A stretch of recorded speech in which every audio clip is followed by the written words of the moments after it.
Well, hello there. How are you all? Long time no see. Welcome to the Artist Demo Days 4th event. My name is Ali Board and I have the great honour in kicking us off for the 4th of these live events. Can you believe it? 4 of these we've done. Isn't that amazing? You are all astonishingly welcome. Just to give you a bit of an overview of who we are and what we do, there are 6 of us in the Artist Demo Days team. There is, now I always miss somebody out. Usually it's me. So there is Sharon Hurst, Denise Allen, Jeremy Ford, Matthew Palmer, Ali Hargreaves and myself. We all came together at the start of lockdown to basically to kind of boost each other, to support each other, because we found ourselves in a very similar situation. And of course, because it is those 5 other lovely people, we kind of started going, well, we should start doing things together. And so Artist Demo Days was born. Now we have 2 audiences today. We have a live audience and we have a catch-up audience. If you are watching this live on the Artist Demo Days page, please do feel free even to pop a comment in there. We will try and get to it if we can. I can't promise that I will get to it because I've kind of got a few things going on during this hour. But I know that some of my ADD colleagues are there lurking in the background and they are more than qualified to answer any questions that you may have, and I will go back through the comments afterwards. If you are watching this on catch up via our Facebook page, you will be able to read those comments. If you're watching it via our website, then you might not be able to see the comments, but you can go and have a bit of a poke around in our Facebook page and you can see what's going on. Now, Sharon did this most marvellous introduction this morning because she let slip that we decided, the 6 of us, that we were all going to paint from the same photograph today. And I'm going to show you that photograph straight away. So it's this one. Sharon took it, I believe, of Hayling Island, and she tells you a lovely story about the effect that it has on her when she took it. And so all 6 of us are going to be using this as a starting point, and you're going to get an absolutely astonishing array of techniques and a bit of an insight into our practice, all sorts of things. So it's going to be very exciting. And of course, what is even more exciting is that none of us know what the others are doing. So it's going to be a fantastic kind of exploration into some really traditional things, some things that are kind of out of left field. And you're kind of, we're hoping very much that it inspires you to have a go and to understand that there's not one way of doing something. There are lots of ways of doing something. So like I said, if you are watching this live, pop your comments into there. I can see that there's lots of people logging in already. I can't give you all a shout out as I would normally do. Now, look, I can see already Denise is lurking in there too. And I'm sure there are some others. Sharon is there as well. So please do chat to them. I'm going to crack on with my painting if that's okay. And I will get back to your comments later. Now, to give you a bit of an insight into my project means that I need to introduce you to an array of materials first. So if you haven't got a cup of coffee or a cup of tea or a biscuit already, because you know us, biscuits are absolutely an essential part of the painting process, go grab them, come back, because I have a little bit of a discussion to have about my project and how I did it. Let's take you over to Palette Cam. So here is Palette Cam. I'm going to just adjust it ever so slightly because it's all gone a bit skew. There we go. Oh, and look at that. There's a Kit Kat made its way into there. I shall be scoffing that as my reward later. Now this might look like a huge array of materials, and that's because it is. And the reason I've got a huge array of materials today is because my piece is fantastically exploratory. I don't really know where I'm going with this. I know that sounds a bit scary, but I kind of like working like that. I like having a selection of materials out in front of me and then seeing what happens. Now, because it's a demonstration and because we're live, I can't sort of be rattling all over the place and you watching me disappear around my studio collecting the things that I need. So I've actually got more materials than I think I am going to require. They're just all here like a safety net. Let's take you through a few of them. So you can probably see I've got some colours mixed already in my palette, and that's because I watched Sharon's little video at the top of today where she talked about the landscape and seeing salmon pink in the sky. And I suddenly thought to myself, oh crikey, I'm not sure that I know how to mix salmon pink. So I've been having a play about with it. I'll explain more about that as we go along. I have a selection of gouache here. So gouache is similar to watercolour. It's not the same as watercolour, it's similar to watercolour, but it's much more opaque. It's a slightly flatter colour, and I've got some ideas of things that might happen in the foreground with those. I'm not quite sure what's going to happen with those yet, but we will see what happens. I've got a selection of mediums here too. I have got some Daniel Smith watercolour ground in titanium white and transparent. You will see more about how I use those and why I use those in just a second. I have got some modelling paste over here. I've got a brayer, a roller. Of course I have Brusho. Of course I do. I'm not sure if I'm going to use it yet, but it's there just in case. I have a selection of Posca Pens, so these are sort of graffiti markers for street art and the like. I've got some waterproof pens and a putty eraser. Now, the one thing that you might not kind of understand is why I have a hammer. It's not in case I get terribly frustrated with my painting. That actually is a tool that I'm going to be using too. And then off to one side, just off camera, there are some things that you can't see. I have a selection of watercolours, a selection of brushes, palette knives, you name it, I have it out in front of me. So I can see that we're 12:05 now, so I'm hoping that most of you are in the room who are watching live today. So pull up that chair, grab that cup of tea, scoff that Kit Kat, and let me take you through where I started with this project, why I'm doing it in the way that I'm doing it, and then we'll do some painting, shall we? Now, where's my overhead cam? Here is my overhead cam. Now, why have I got a painting of some rocks? I have a painting of some rocks because this is the basis for my Hayling Island painting. This is a painting that I produced for my book, A Beginner's Guide to Watercolour with Mixed Media, and it was a bit of an exploration into textures. Because texture and colour are two things that really drive me in my practice. Obviously, I just love the luminosity of watercolours, but I love mixing my media up. So this has got collage and acrylic and gesso and all sorts of things going on. And that was kind of my starting point, and you will soon see why. Oh, I've got so many things to share with you today. Now, you may have noticed from the advertisement for my demonstration that I have called it Historic Hayling. Now, why have I done that?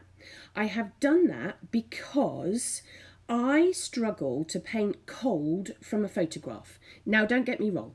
This is a very, very beautiful photograph, and it is full of all the things that artists look for.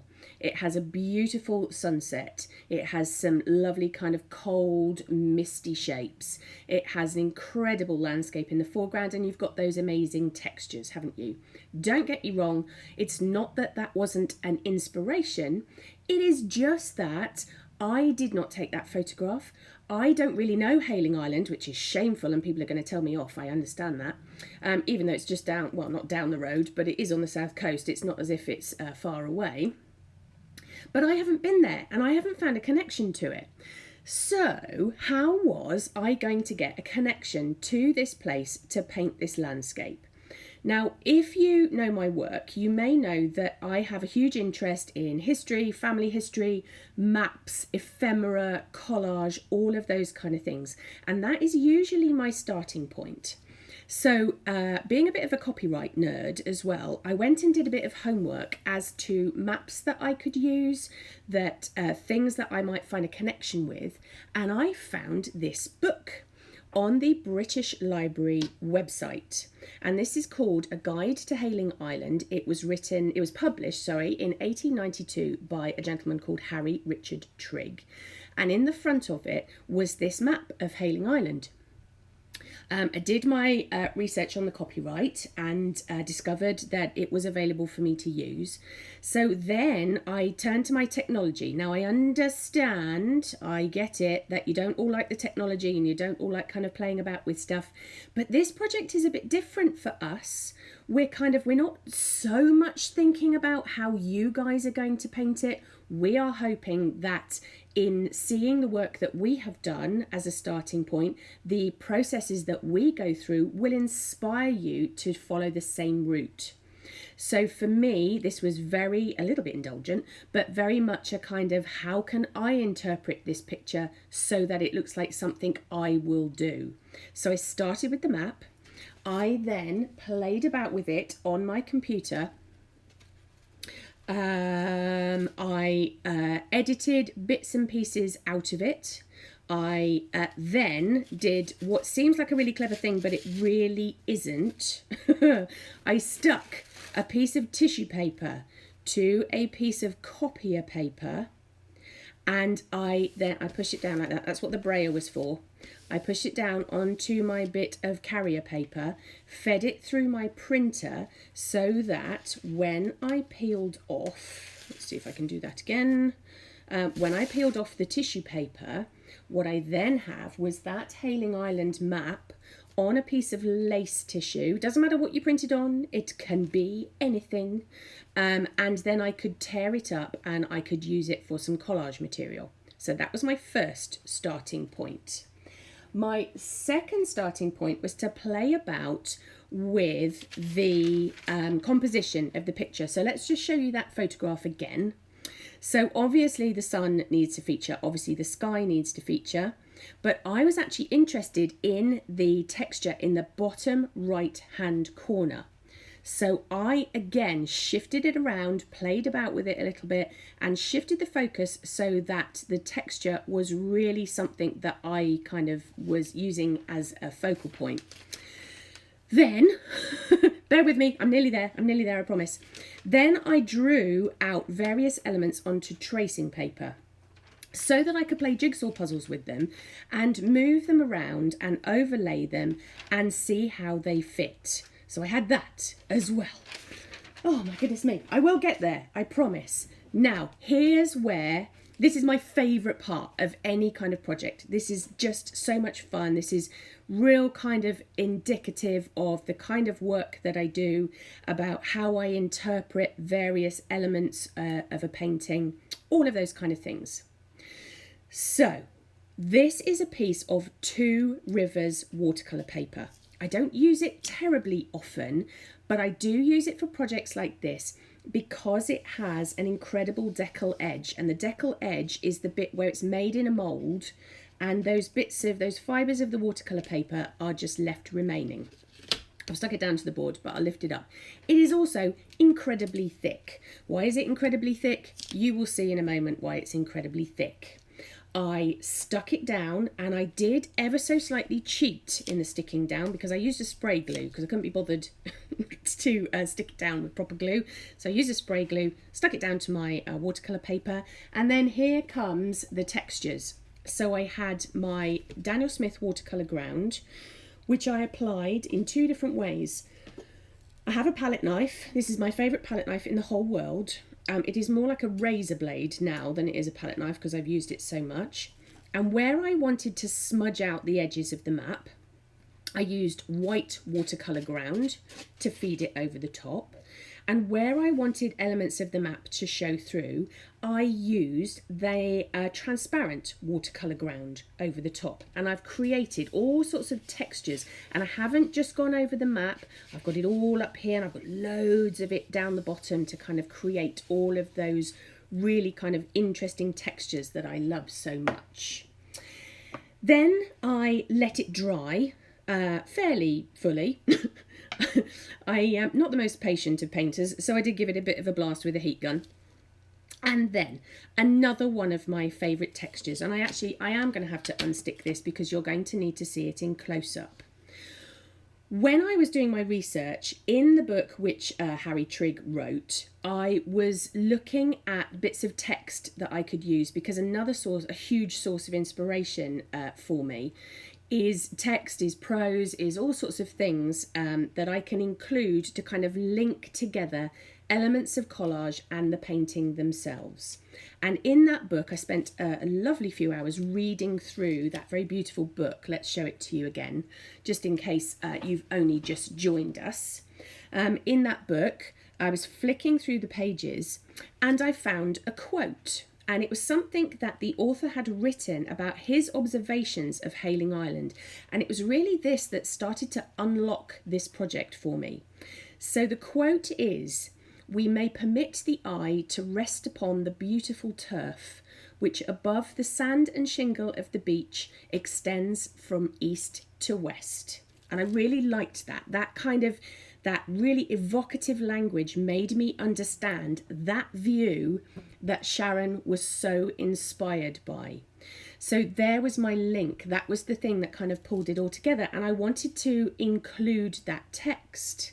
So what I've done is, let me get this up into the camera so that I'm hoping you can see it. I've got to raise it up. There we go. So can you see along the leading edge, you've got a line of text going along there. I'll get my hand out of the way. And I've got some text down here running along a bit of a line that I drew for my foreground. And I've got a bit of text down here too. And so what has happened is that it says, "We may permit the eye to rest upon the beautiful turf," and then I missed out the word "which," and then I put "above the sand and shingle of the beach," and then down here I've got "extends from," and then on my map it had the little word "east," east down here, to west. And how did I do that text? Here comes the hammer. So I have these amazing letter punches that are actually meant for metal and leather and all those sorts of things. So, and they have an individual letter in the end. Let's show you those in close up. I think that's an I. I haven't got my glasses on yet. And so what I do is I take that punch and I take my hammer, bang, bang, bang, into the surface of the watercolour paper. That's why it needed to be so heavy. And I am good to go. Now, why have I punched it in and not punched it on? What I am hoping is that as I flood colour onto this painting, it's going to sink in to the marks that I've made, and then hopefully the text will just appear and disappear. And that's where I've got to. Thank you for sticking with me and drinking your tea and eating your biscuit while I've gone through all of that. It's just that those things cannot really be done live for a demonstration because everything needed to dry. Now, I know that some of you will be thinking, oh, blimey, I'm never doing that much. That's fine. All we're doing today is sharing some of the techniques that we use, sharing some of the inspiration, the places where we start. So without further ado, I'm going to get on to the painting. I can see in the comments that some of you are going, crikey. And I can see that the lovely Ali D has said, when on earth do you find time to spend a couple of hours reading a book? In my sleep. In my sleep, Ali D, that's what I do. So we're going to start with watercolour today. And I have a selection of watercolours over here, just out of shot. Now, again, I have no idea which ones I'm going to use yet. I will take you through them very quickly so that you have a bit of an understanding of where I'm coming from with my colours. I have two blacks. Yes, I use black. I use black in watercolour. I have got lamp black and I have got lunar black. If I use either of those, I will talk about them a little more during the demonstration. I have cerulean blue. I have moon glow. I have quinacridone gold. I have quinacridone violet, and I have green apatite genuine. They are all there lurking just in case I might require them at any given moment. I squeeze my colour out into pans. I don't use it from the tube. I don't like the consistency of watercolour paint straight out of the tube.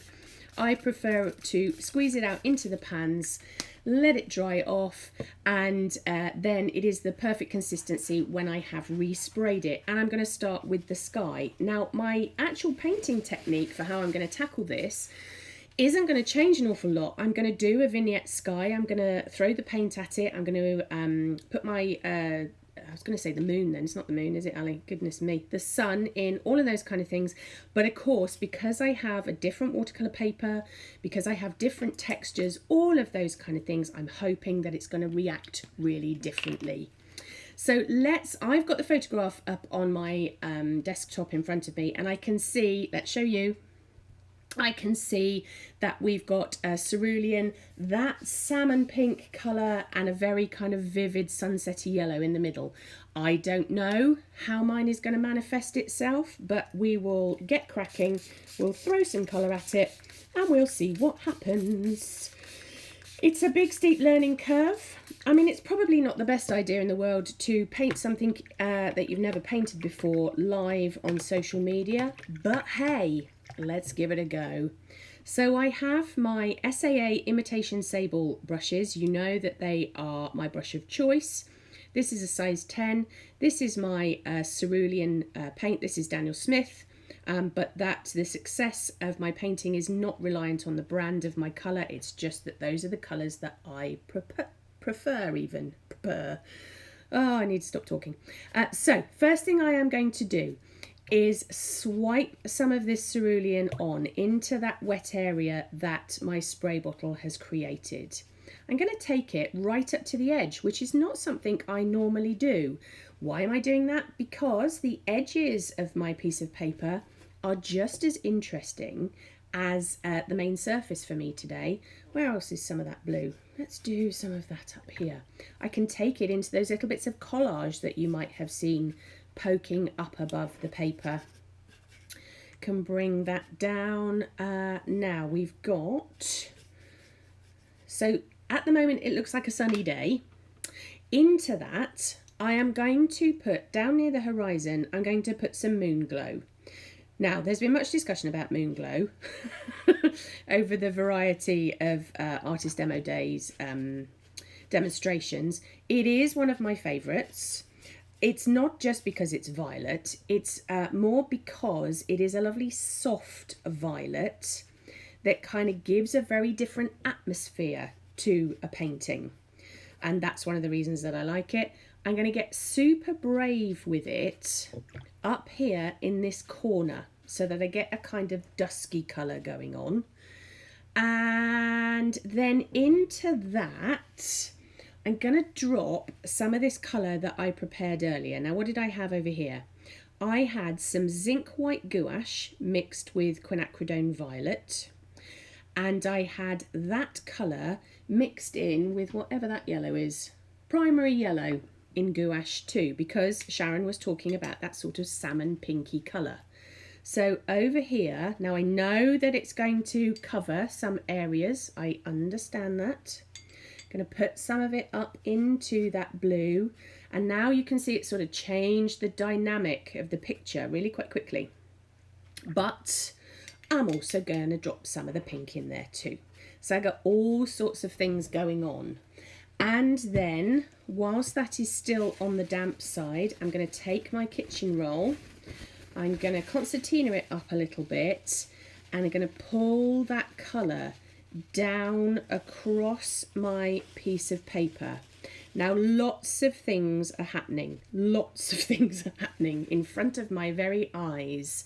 The map is starting to get pushed back a little bit. This colour is kind of falling into all the peaks and troughs. What I haven't got is that amazing sun at the moment, but we'll take care of that in a second. And what I have been very careful to do is to pull that colour down over that horizon, because I need it to look like it's behind it, not in front of it.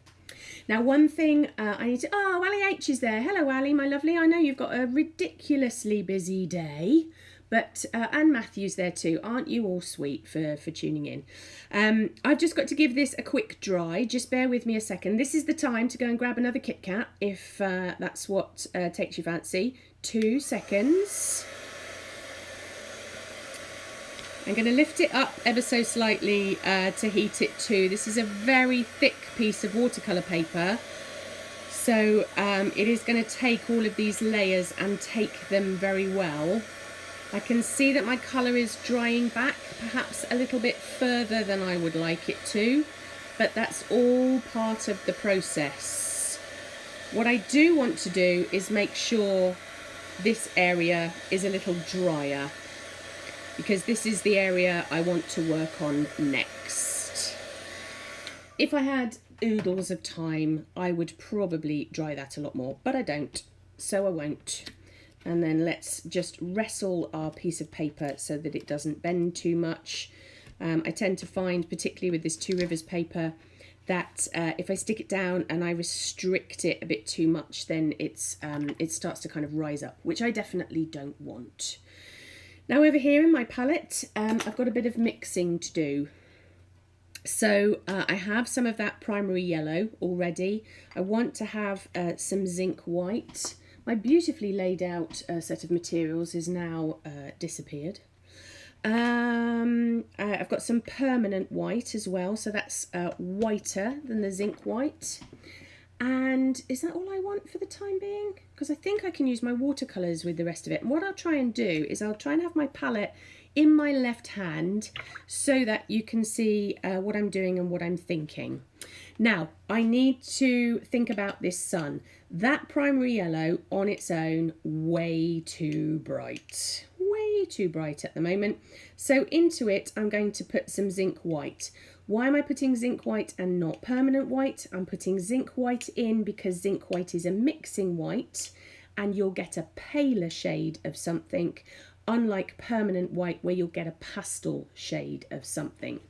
So over here on the sun, what I can start to do is introduce some of that kind of yellow haze, that yellow sheen into my piece. And I need my safety net kitchen roll in there too, so that I can blend some of those elements out. I'm also quite interested in getting some more of this salmony pink introduced. But I need it to transition from the sort of yellow. I need it to be more orange than anything else. So let's swipe some of those colours in too, soften that a little bit. And let's start getting a little bit bolder with our yellow around that sun shape. So it really looks like that's disappearing off behind this set of shapes that I'm going to introduce in a second. So one of the joyful things about gouache is, of course, that you can edit it. I can put that in. I could come back to it in a week's time and I could still move it around. I do love gouache so much. And of course, we have the gouache master on our team, Mr. Jeremy Ford. And there's nothing he doesn't know about gouache. So he's been very inspirational during lockdown to me, certainly, to increase my knowledge about gouache and how to work with it. So I've got that going on. And then I think what I'll do is I'll switch to a smaller brush, and I'll start to introduce some white, the sort of epicenter of that sun, into there. So it's going to start covering up some of my pencil marks as well, which is no bad thing, because I discovered when I drew back over some of that transparent watercolour ground, it made my pencil lines go a bit fuzzy. And so I was very keen to get rid of those. Into that, I can add a little bit of that. Actually, let's go for it. Why am I being so hesitant? Let's just go for it and get that yellow in and start to fuzz that out so that it really takes on that kind of setting sun shape. And we've got a focal point now. Admittedly, compositionally, it's not in the best place. But the reason I have put it there is because I've got all of this texture going on. And because this texture is on the right hand side, I've got it kind of leading into that shape a little bit more. I'm going to thicken up my gouache, and I have a sneaking suspicion that this needs drying a bit more. So let's get the heat gun. Oh, not that fast. Let's get the heat gun on that. Incidentally, the reason I am using a heat gun, it's not that you have to all rush out and buy a heat gun. It's just so that hopefully you can hear me over the top of it as it is drying. Otherwise, I tend to find that with a hairdryer, it's just way too noisy. Ooh. Press the button the right way, Ali. So let's do a little bit more with that yellow and layer that up. Again, a lovely thing that gouache will do for you is layer up that colour so that you can build up the intensity of it. That's better. That's better. Give it a good fuzz. I can see just out of my line of sight, Denise is saying that she loves a good fuzz. I don't blame you.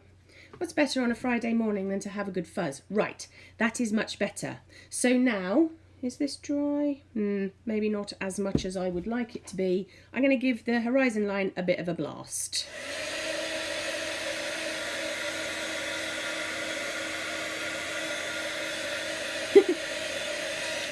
Sorry, Ali Hargreaves has just made me laugh. She says she can hear me over the top of my heat gun, and bless her, she has some hearing impairment, so if she can hear me, then it's all good. So we'll get that dried off. That'll do, that's fine. And then into that, I want to get a sort of misty, murky horizon going on, and for that I'm going to use the Moon Glow.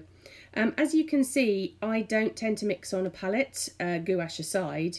With my watercolours, what I tend to do is I go straight into that paper and I'm going to dot some of the colour just to sort of suggest those shapes on the horizon. And I'm going to wash my brush out, take the excess moisture off onto my brush and blend some of those shapes out. Now, because it's on top of quite a lot of watercolour ground and textures, I'm going to have the ability as well to be able to lift out anything I don't like without too much effort. If you saw the fantastic Ali, she's had her week on Facebook this week. She's been working on Yupo paper. If you haven't seen her demonstration, pop over to the archive and watch it, because she is talking a lot about lifting out on surfaces. Very useful information. So over here, I'm just sort of trying to divide it up into what are most definitely man-made looking buildings, so that you understand, you know, sort of man-made shapes, so that you understand that there is life on the horizon, and those kind of tree shapes. And I'm trying to make it a little bit lost and found too, so that I get a nice variation. Right, we've hit the edge of some collage here. So it's taking very differently over the top, but I don't dislike it. And what it's definitely doing now is pushing everything back, backwards. So I'm going to continue that line. Where do we go with the end of this? Kind of got some, it just sort of peters out over there. Now you have got, and I know some of the others are going to do this, they're going to make more of the fact that, like Sharon said, there is a sailing club kind of on the horizon, and there are some boat masts and things. It wasn't the boats that interested me. Sorry, Sharon's husband. Sorry, Nick. It was the kind of the general atmosphere that inspired me. But I know that we're all going to interpret it differently. How exciting is it going to be to see what we've all done with it? What do I need to do next? What I do need to do next, I think, is extend that Moon Glow down a little bit. Oh, I've got a right old cauliflower going on over here. Stop that straight away. Down here, I'm going to start introducing some sort of well, let's show you what I'm talking about. Stop trying to describe it, Ali, and show the lovely people. I have, there's a sort of a greeny, purpley, greyish line. That's really technical, isn't it? And I want to start introducing that, not only because we need to start filling some of this in, but also because that is where my text is. So I am going to do something called double loading. What is double loading? Double loading is where you put two colours on the brush at the same time, and they start off with one and it goes to the other. So usually you start off with the pale one. Nick is sulking, Sharon says. Usually you start off with the pale one and then do the darker one, but they're kind of an equal tone here. So I'm going to start with the Moon Glow and then just tip my brush in a little bit of the green. And then what I should get is a little bit of that green Apatite Genuine in places and a little bit of the Moon Glow too. And then I'm really hoping that as I blend that out, you'll start to see my text appearing on the page. If you can't quite see it, then I promise I will hold it up to the camera later. Didn't really get enough green going on in there. Let's add some more manually to get that kind of green line in. I've got textures interfering with it. I've got all sorts going on. Now, this gives me a great opportunity to talk about the progress of a painting and what it is that you do with it. I absolutely promise you, I have not painted this before. I don't know where this project is going. I don't know what it's going to look like when I've ended. It's just an experiment for me. And the chances are, because we've only got an hour together today, that I'm going to want to let it dry. I'm going to want to change things. I'm going to want to do all sorts of stuff with this, but I'm finding all of it out on the piece of paper rather than sitting and hypothesizing about it. So let's do the green first this time. Let's really load that brush up with green, and then let's tip into the Moon Glow. And then I'm going to start here on the horizon. That's better. Why didn't I do it that way around before? And pull that colour in these kind of marshlands that we've got going on in the foreground. Now I was going to paint the water in blue, but I'm very tempted to leave my watercolour paper white. Who knows? But I'm having a rare old time. I don't know about you. I've been looking forward to this event for so long that I'm in my little happy place now. And my happy place is quite a lovely place to be. I'm messing about with paint on a piece of paper. What's not to like about that? So I've got that kind of channel going on here. I need to do a little bit more work to that. Loving the green Apatite Genuine. If you've not come across this colour before, may I strongly recommend that it falls into your shopping basket with your next purchase of art materials, because it is incredible. It is what's known as a Primatech colour, and it splits into a green and a brown, and it's just so lovely for these kind of moody landscapes. Right, I've got way too small a brush. What am I doing with that? Poking that around with a size 4 brush. Need something a bit larger. Let me just have a look at my photo reference. So the noise you can hear is my mouse because I need to bring that forward. Let's kind of swish this in. Now, this is where I start to deviate from the photograph ever so slightly, because don't forget I was explaining at the top of the demo how I changed the aspect of the photograph, and I made a lot more of this kind of texture in the foreground. Let's move that colour out a little bit.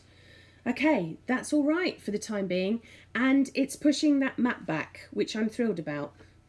Is that dry? No, it's not quite dry. I still think that the sun and possibly the sky need another layer, but there's nothing I'm going to do about it at the moment. It definitely needs a bit of a blast. Let's give it a bit of a blast. And hopefully you'll be able to see the lettering start to occur. I'll hold it up to the camera for you in just a second so that you can see some of that lettering coming forwards. So let's detach it from the piece of paper, and let's hold it right up to the camera so that I'm hoping you can see that lettering really starting to appear where the colour is sinking into it. Now, I don't want it to be completely legible. I want the lettering, I don't want it to steal focus. What I want to do is there to just be that little bit of a narrative in the background so that it kind of comes and goes, so that you could see things, so that potentially the viewer of the painting is going to have 2 readings of it. They're going to look at it as, well, maybe 3 readings. Look at it as a landscape, look at it from the collage point of view, and then look at it from the text point of view. Right, let's get with this foreground. Let's switch to my larger brush, And let's really get throwing some colour at the paper. I think I'm going to have some Brusho ready too, and a coffee stirrer, my green Apatite genuine. I think I can probably leave the Moonglow behind now. I think I need to add something else into that, and what I want to do is to not replicate but certainly reflect some of the yellow that's in the sky by introducing it in the foreground. So how are we going to do this? I am going to put some water down on my piece of paper, just in this bottom corner, so that I get a nice vignette down here. And I might pull that across. Now, Two Rivers paper is extremely absorbent, so, or extremely thick, I should say, not absorbent. And so you can load it up with plenty of water ready to accept that colour. And into that, I'm going to drop some quinacridone gold. So it's a little bit warmer than the yellow that's in the background and hopefully comes forward a little bit more. And I'm going to use the handle of my brush to start to introduce some kind of grassy shapes in through that. So I'm using my brush to draw back through. And it's going over the top of the textures, it's going over the top of the text, and it's doing all of the things that I want it to. Now, I've had a bit of a fortuitous event, really, that I didn't plan. Because down here, the lettering actually says above the sand and shingle. And I've realised that actually my quinacridone gold is kind of quite sand-like. So I might leave that yellow because it says sand, or hopefully it says sand. You know, it speaks sand. So let's use my brush handle up in here.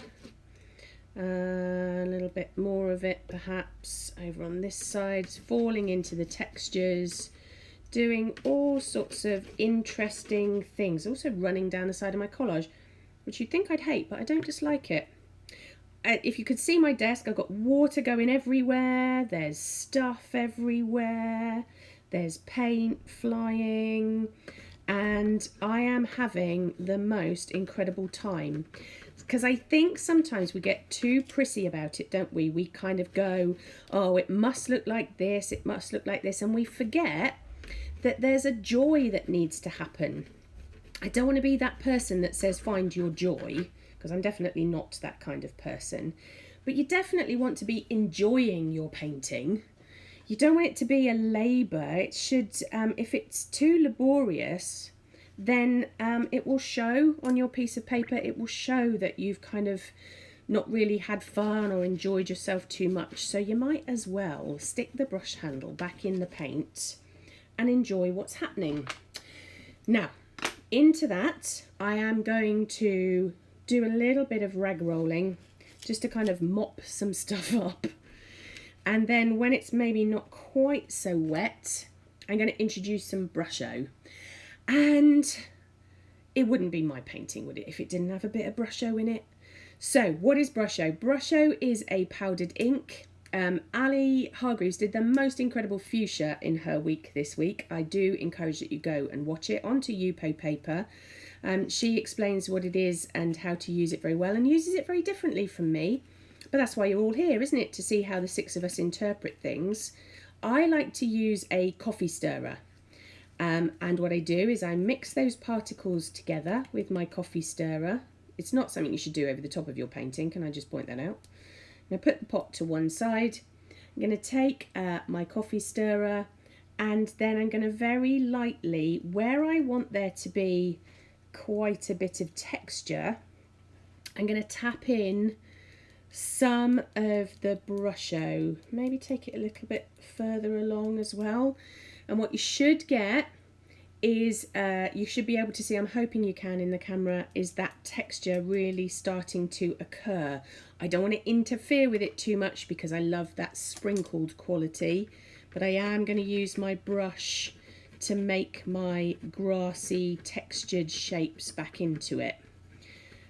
Oh, I think I've started to disturb some of the watercolour ground that's underneath too, which just goes to show how wet I have made my piece of paper. What's nice now is that some of that text is kind of appearing through the foreground, and looking at it in the camera too, I can see that I need to give this a bit of a dry. I know exactly what my picture needs next, but I need to give it a really good dry to make that happen. So bear with me for 30 seconds while I just give this a blast. So I'm drying it all over. If I had a bit more time, excuse me, I would probably dry it from the back too. But I am seriously running out of time with it, so I just got to get on with it. Now, let's dry this off. Let's make sure this is nice and dry down here. I may need to give that more of a dry in a minute. Now, looking at it as a whole, it's very useful to look at it back in the camera. It's the grey Brusho, by the way. Sorry, I didn't tell you that. Looking back at it in the camera, I can see that it's too busy at the moment and it needs flattening back. Now I have the perfect product. It certainly needs flattening up here. It's too textured up in this corner and it's kind of drawing the eye. So what I'm going to do is grab some more of the permanent white gouache, and I'm going to work back into my sky with some of that permanent white. Now this is why I'm a mixed media artist in an absolute nutshell, because I don't have to stick to any rules. I don't have to say to myself, oh, well, this should go down first, and then this should go down, and then this must follow on. I can do it in whatever order I like. And I can put gouache over the top of my watercolour if I want to. I can go back in with extra watercolour if I want to. And I can put some more colour in. And that is exactly what you're seeing happening here. Because my painting needs editing. And you don't want to be scared of your pictures. You want to be wrestling them to the ground and showing them who is boss. Somebody is shouting at me, put the lid on your Brusho. That's probably terribly sensible. I'll move it to one side. Oh dear, that's lovely. I do love it when you guys interact with us. It makes me chuckle. So the white is going in there. I don't want to get rid of this because it says Hayling. So I don't want to get rid of that. I just want to add some things over the top to push back certain elements of it so that it moves the focus down the page. Oh, bless you. People are saying very lovely things about my painting. It's really an exploration is all it is. I'm testing out techniques because something that I test out today will turn into a workshop or a real full-blown painting tomorrow. That's the nature of what we do. That looks much better. That looks much better. It's kind of shifted it all. It's all coming down the page now. Now, I know it's really dull, but I do need to give it another dry, so do bear with me. And I need to dry this area down here. And then what I will do is I will show it to you in the camera and you'll be able to see all the texture in close-up. Sue is saying I've had disasters with Brusho before. Yes, Sue, your advice is very timely and I appreciate it greatly, because that is a very large pot of Brusho and nobody wants to see it go flying across all my technology. So look, Sue, the lid is on. You're all right. Okay, I'm going to give it just a bit of a blast from the back. Just a bit of one. It's not very exciting watching me dry paper, is it? But all of you artists out there know it's just part of the process, really. My paper's bending and all sorts of things are going on. Right, that's enough of that. I can't be doing any more of that. Let's just wrestle the piece of paper so that it's a little flatter. One of the things that I try to say to people all the time, this Two Rivers paper is 100% cotton, and it's exactly the same as if you had an expensive cotton jumper. It would say, or a cashmere jumper or something like that, it would say reshape whilst damp. And that's exactly what you need to do with your watercolour paper. Obviously, I have painted mine all out of sequence, so any kind of analysis that I would do at the end of my painting would need to be done when everything was dry and flat and all of those kind of things. Now, What am I going to do? Sharon is saying, you want me to ask you about the young man in the poppy red brusho at the NEC. Sharon, I think I know that story. I think I do, and I think I've had similar encounter myself. So what I want to do now is, if it was me working in normal circumstances, I would probably do a little bit more work to the sky, a little bit more work to the sun, and then I would kind of start the process again and kind of build it up. But we've only got about 10 minutes together today. So one of the things I wanted to introduce to you was the joyfulness that is a Posca pen. Now, Posca pens are a graffiti pen, they're a paint marker, but there are two reasons that I love them. One is that they are water soluble when they're wet, but waterproof when they're dry, so you can build them up. And the other reason is they come in decent colours, because so often with pens you find that they are glow in the dark, or they're no colours that you would find in nature. Whereas Posca have really thought about it, and here I've got a white, a slate grey and an olivey green. And of course, look, just the perfect colour combination. Just the perfect colour combination for things. They have a ball bearing in them, and they are pump action. I did test these out this morning to make sure they worked, but let's give them another go just in case. So there's the white. Is this, oh, it is called slate grey. That was a good guess, wasn't it, Ali? There's the slate grey, and this one's called khaki green. I couldn't get 3 out of 3, could I? So I've just pumped them onto the side to make sure that they are working. What am I going to do with them?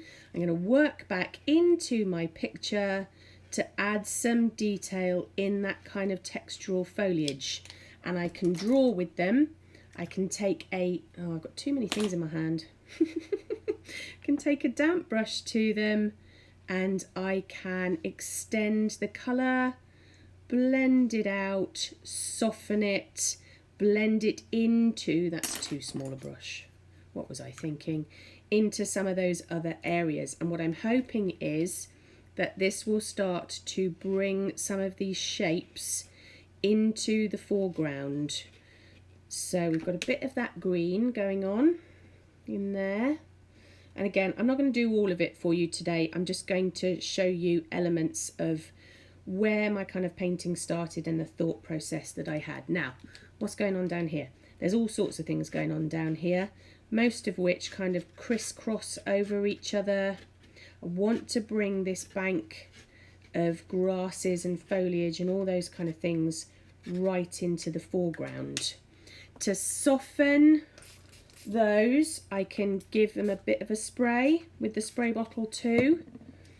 I can mop them in the same way that I would do with a paint.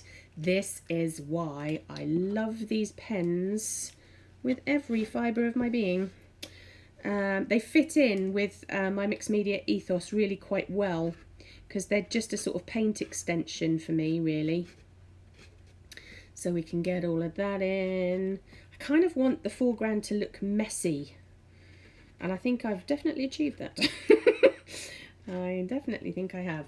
Let's have a look at it in the camera. Okay, we're getting somewhere. We are getting somewhere with it. I don't want to overdo it today because, like I said, this is an exploratory work for me. And I think it could benefit from me possibly having another go with it. It could benefit from a rethink. It could benefit from a bit of editing. All of that kind of stuff. So I am working really quite intuitively now. One thing I am going to try and do is add some of that pen into that sun shape, just to bring it forward a little bit. See how that works. I tell you what, you're going to be rushing out to buy a white Posca pen. I know white gel pens are really, really popular, but because the white Posca pen looks so much like paint, you can do some rather marvellous editing back in with things. That smudge, that's not dry. You can, what else can I do? It sort of looks quite industrial now on the horizon.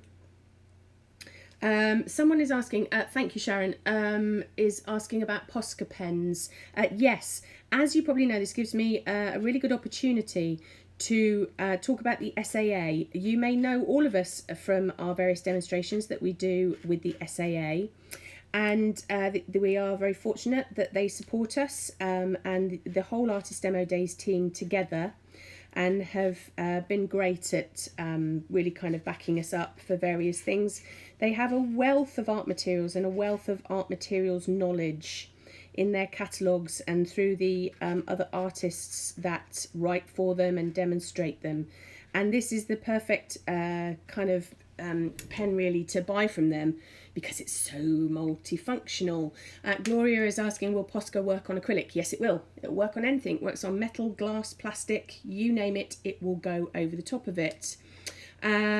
This particular size of Posca pen, for those of you who are asking, is it's a bullet tip, and it's about 1.3 millimeters, so 0.9 to 1.3 millimeters. But I will go through, like I said, and give you more of an information about my materials as I finish. Right, I'm not going to do an awful lot more to this. The only thing I'm going to do is possibly do some white spattering. I've learnt loads this morning about it, and the others are going to approach their paintings very differently. Some are going to be really beautifully refined because they've worked through their process. Some are going to be done in pastels, and you'll see a very different atmosphere going on. Because mine is so much about the research and the exploration of my subject, because I didn't really have a connection to it when I started, I have kind of navigated my way through that exploration with my materials, and this gives me lots of food for thought. It gives me kind of real scope for editing, for thinking about combinations, all of those kind of things.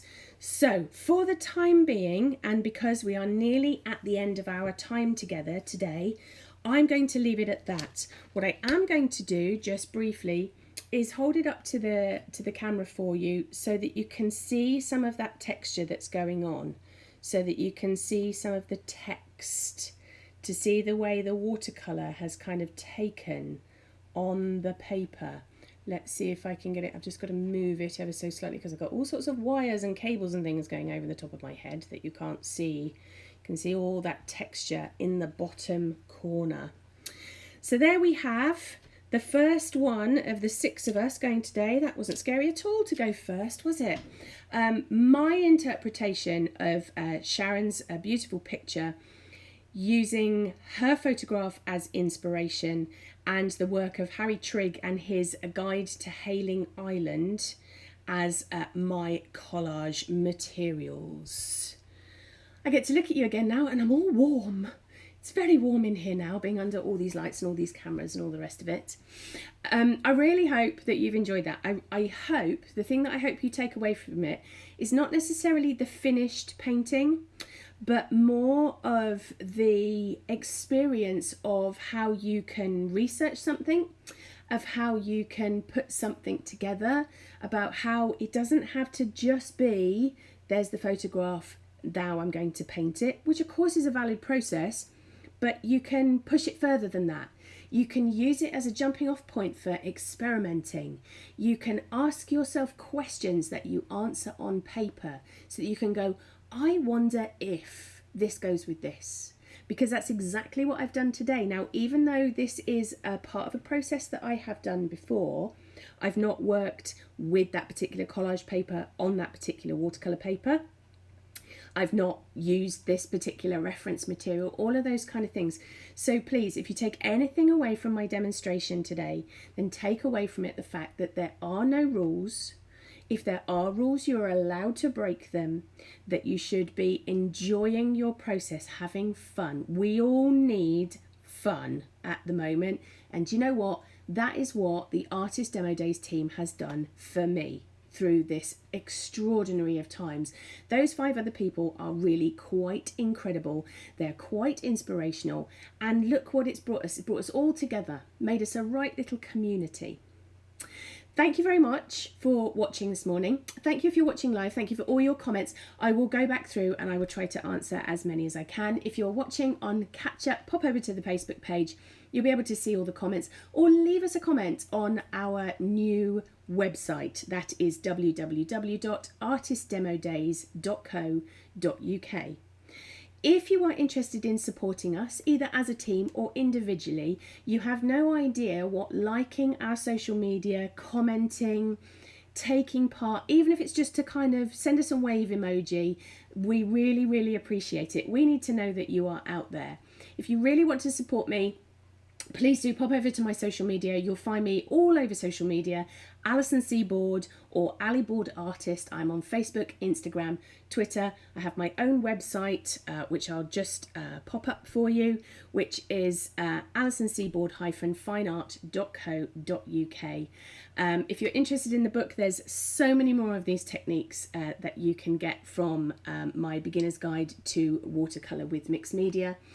Huge luck to the rest of the ADD team. I'm so sorry that I can't be there to join you. I'm actually back out on the road and teaching. I'm thrilled about that. So my apologies in advance that I can't rock up to as many of the demos as I would normally. You're gonna have just a ball these next 2 days. You really are. Matthew is up next at 2 o'clock. And then later on today, you have got Denise. And then tomorrow, of course, you've got Ali Hargreaves and you've got Jeremy and you have got Sharon too. Thank you for your company. Thank you for your comments. Thank you for supporting us through all of these things. We are astonishingly grateful. You take care of all yourselves, won't you? And I will see you very soon.